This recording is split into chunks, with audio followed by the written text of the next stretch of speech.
So next up, we have somebody who I think is one of our leaders in the community. And I know sometimes we tend in all of our chants to say, you know, Viva Juárez, Viva Zapata, Viva Villa. But we should be saying Viva Otero también. Right? When we say Reyes López Tijerena, we should be saying Shirley Otero también. Shirley Romero Otero también. Because of the struggle that she fought in southern Colorado, and a struggle of la tierra, not just from a long time ago, but now. And damn it, we won it.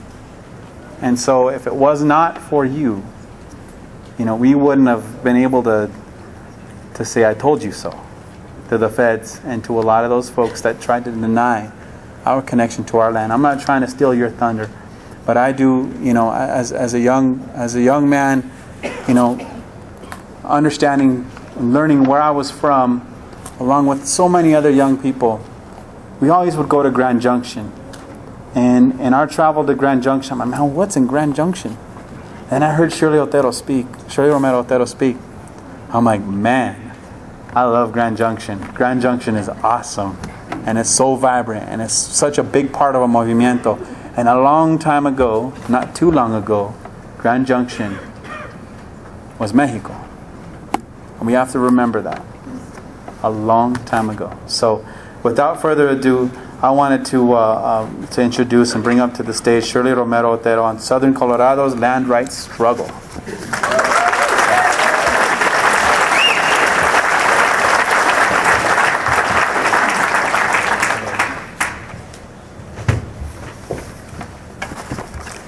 I am no longer in Grand Junction. I retired from a career in education and I went back home to San Luis, where I am working with the youth and the women.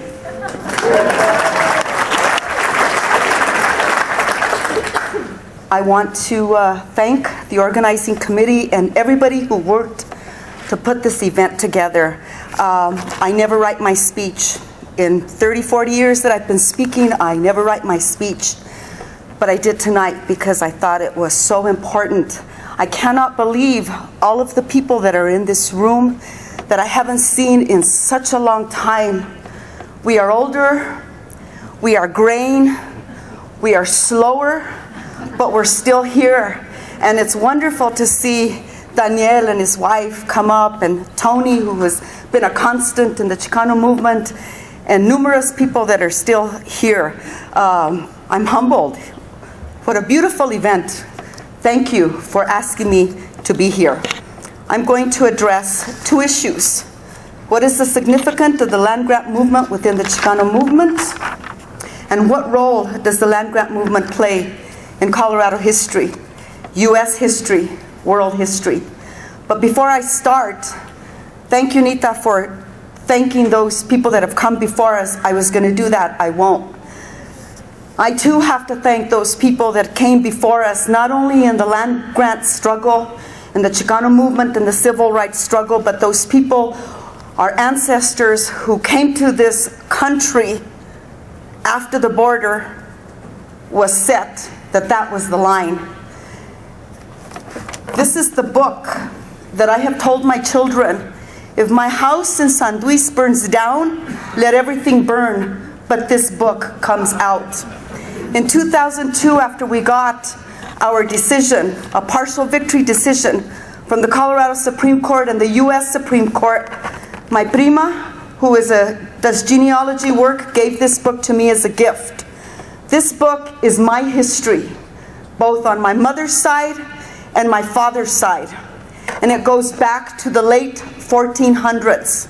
Any one of you can get this book done. Just see her.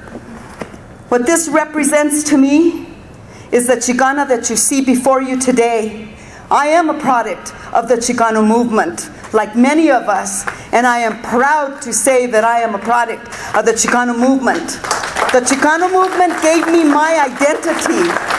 The Chicano movement gave me a foundation from which I have built my life, my career, and have raised my children. Thank goodness for those mentors that I had in the movement. Thank goodness for those people who molded me and made me the woman that you see before you tonight, good, bad, or indifferent. I am what I am. Had it not been for the Chicano movement, who knows where I'd be today? Certainly would have never gone into the land grant movement. I want to thank Apolionita Jaques, who was the first woman in the history of land grants to file a lawsuit against Jack Taylor, who bought the Sangre de Cristo land grant. But we never hear about her, ever. I want to thank my mentors, Apolinar Rayel, Juan Lacombe, the Lovatos from Chama, the Martinezes from El Rito, and those people that came before me in the struggle for land grants. And yes, of course, Reyes Lopez Tijerina, who was not only my mentor, but a good friend. I talked to him on Saturday. He turned 85 years old. And he said, you tell those people that I am still alive. I'm not dead like the newspapers report. And even though I can't walk like I used to, he says, the fire still burns in my belly. So that comes from Reyes Lopez Tijerina. But the real person that I have to thank for starting all this trouble in San Luis, and he was the driving force of this issue. He's not from San Luis, but he was the one that had the vision, had the backbone, and the cajones to take us in my community that we hadn't done it. He got us there. I would not be speaking here tonight if it wasn't for Ray Otero.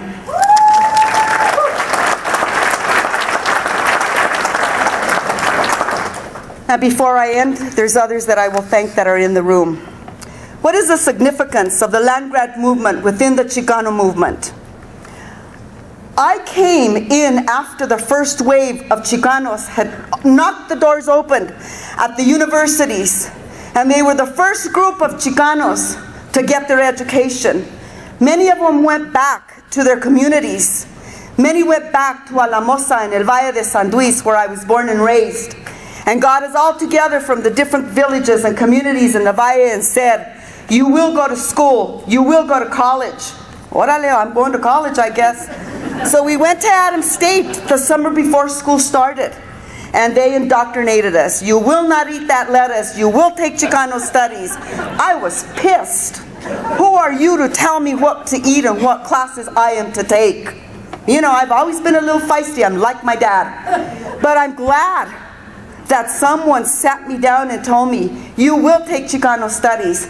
And I thank my professor, Wilma Stump, may she rest in peace, Wilma Gomez Stump, who gave me my first Chicano studies class, and I have never been the same again. Never.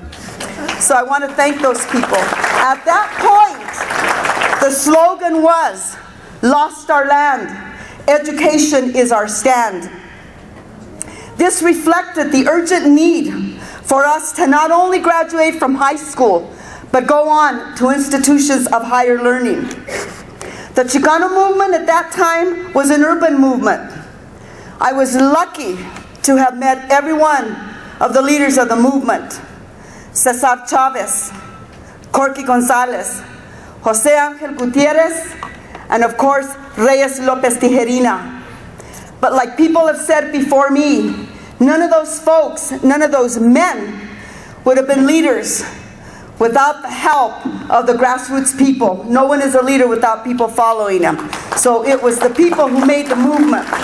But it was an urban movement. The movement hadn't hit the rural communities of El Valle de San Luis. Heck, in San Luis, we watched Albuquerque news, not Colorado news. That's the way it was at the time, if you were lucky to have your own TV. So I knew all about Reyes Lopez Tijerina since I was 12 years old, and the raid took place on June 5th, 1967. We saw that on TV. We saw the National Guard come in. We saw that. So the movement was an urban movement, hadn't hit the rural towns, and certainly not San Luis. But when Reyes Lopez Tijerina came along, not only was he talking about land, but he was talking about what our rights as heirs were. I didn't know anything about it. Nothing. I learned nothing about this in the schools in San Luis, where all of my teachers were from San Luis and Chicanos. They wouldn't call themselves Chicanos, they were Spanish Americans. Never understood that one, but that's what they were.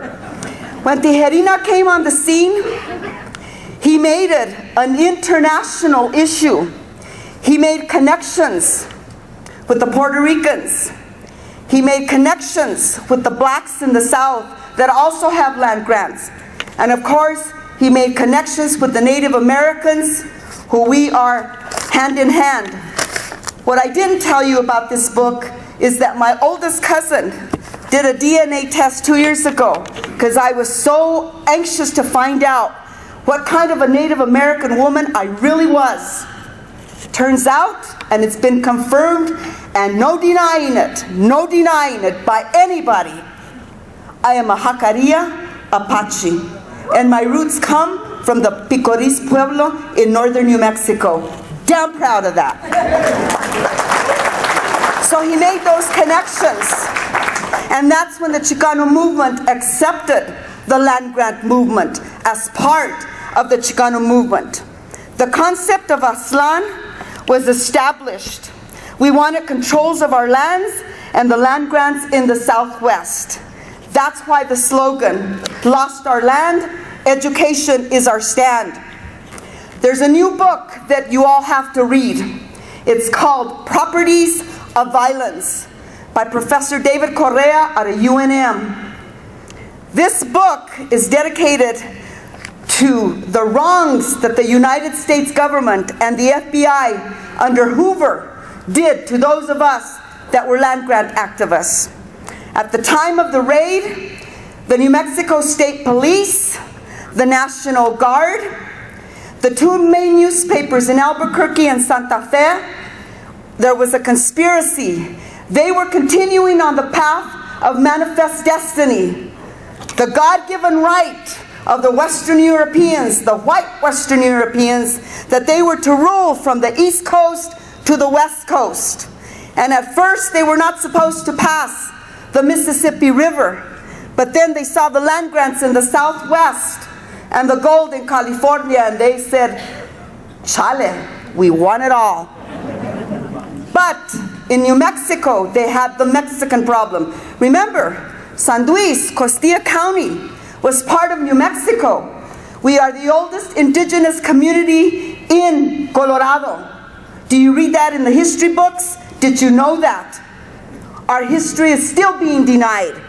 But Colorado stole us from New Mexico so that they could create the state because they didn't have enough population. Not too many people know that story. And sadly enough, people in my community don't understand that story.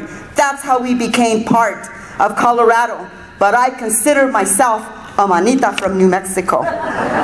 So when we studied the book and we did the research, this government and Hoover's administration said, those land grant activists are domestic terrorists.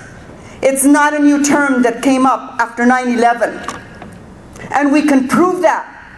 The research took us everywhere, to Mexico, to Spain, all over New Mexico and other Southwest states that we still consider Aztlán. So we know our history and we know what we're talking about. They called us domestic terrorists, and they got together in Washington and said, there's a hotbed of trouble and domestic terrorists in Tierra Maria, New Mexico. Tierra Maria is a community land grant just like the Sangre de Cristo land grant. So they conspired to do away with Tijerina, because you know that if you cut the head of the movement, you stifle that. We saw that with Los Seis de Boulder. That's who I dedicate my talk to, Los Seis de Boulder. They paid the ultimate price so that we could be where we are here tonight. Please don't ever forget them. They did the same thing with Reyes Lopez Tijerina. And the FBI said, we want the list of every one of the members of the Alianza. There were thousands of them. And we were a threat. And they were afraid of Reyes Lopez Tijerina. So what they did is they set him up. They entrapped him, just the way they entrapped our people with the 1988 raid put on by the state of Colorado. But the way we found out that the real terrorists was the United States government, and I can prove it. There was a U.S. Marshal who got his hand blown off as he was ready to put a bomb under the car of one of the Alianza members. So tell me who the real terrorists in this country are. They imprisoned Reyes, and they gave him psychotic drugs to make him go crazy. But he's not crazy. What they were able to do was suppress his voice.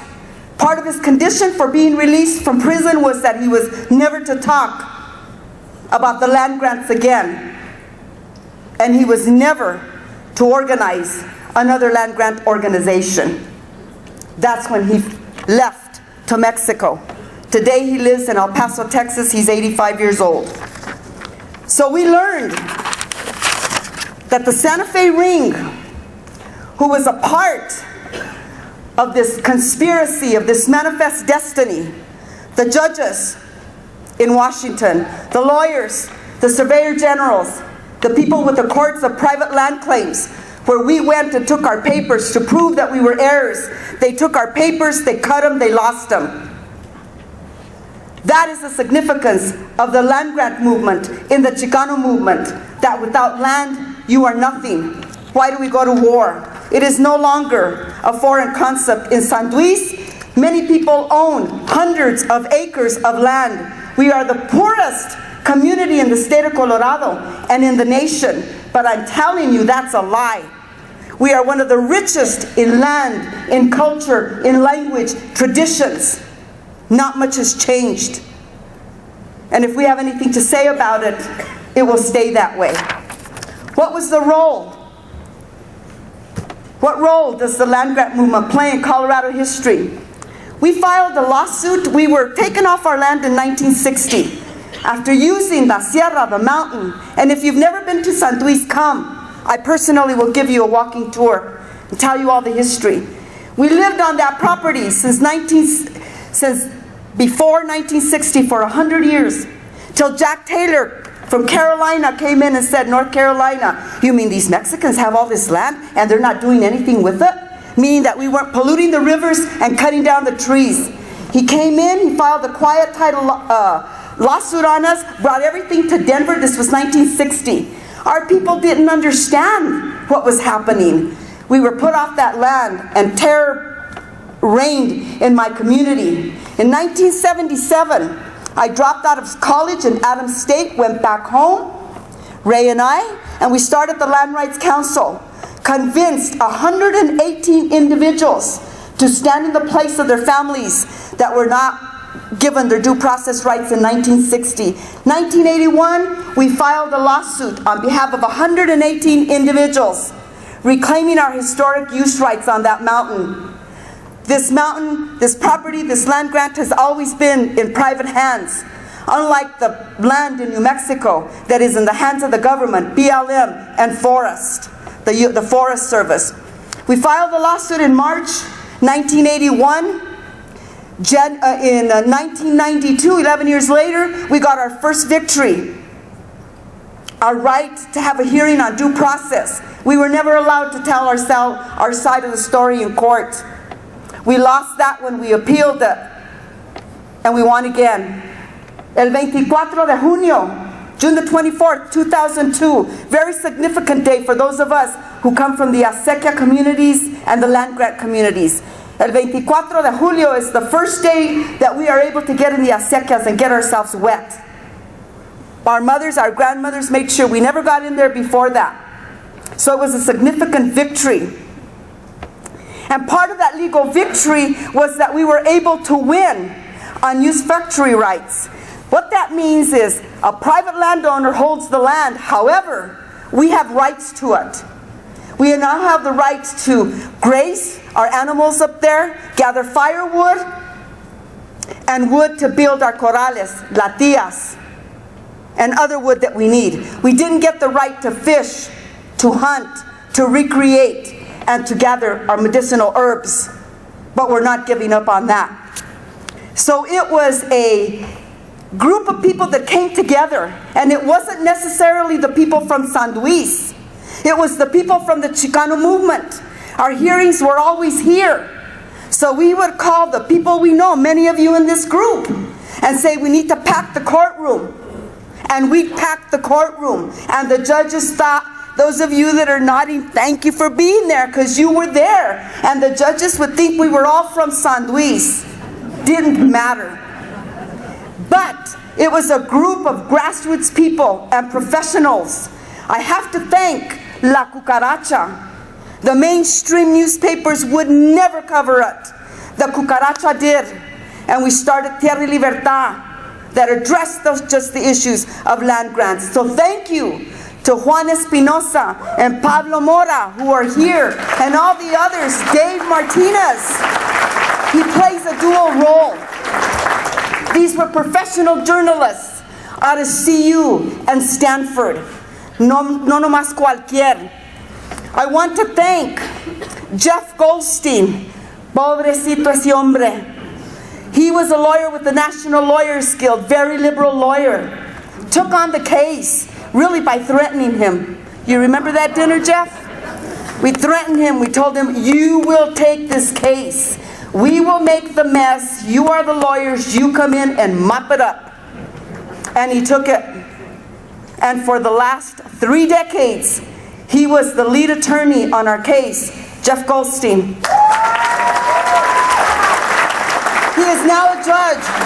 Dave Martinez started as a journalist out of CU and Stanford, became a plaintiff, got so involved in the case, went to law school, then became one of the lawyers on the case. Thank you, David. Jerome G. Herrera, who is just leaving the case as the lead attorney because he's become your legal counsel at Denver Public Schools. He will still stay with the case, but not the lead attorney. Thank you, Jerome. And the newest attorney to take over is Aaron Boucher. Aaron, ¿dónde estás? Where are you? Right here. And I told him today at lunch, you have no idea what you've signed up for, buddy. We'll talk about it in 30 years. But that's the kind of response that we got. This was an issue that was wronged, and until we have the returns of our land, we will not be satisfied. The Chicano movement gave us an identity, and it gave us the backbone to continue. As an educator, our work is not done. As a mother of 4 daughters who are all here tonight in this room, we have a lot of work to do. Our kids are not understanding their history, so we got to get out there and get it done. I am a product of the movement, a proud Chicana and Jacaria Indian who will forever move forward on this and any other issue that affects the Chicano community. Thank you for being here tonight. Truly appreciate it. ¡Que viva la raza! ¡Que viva la raza!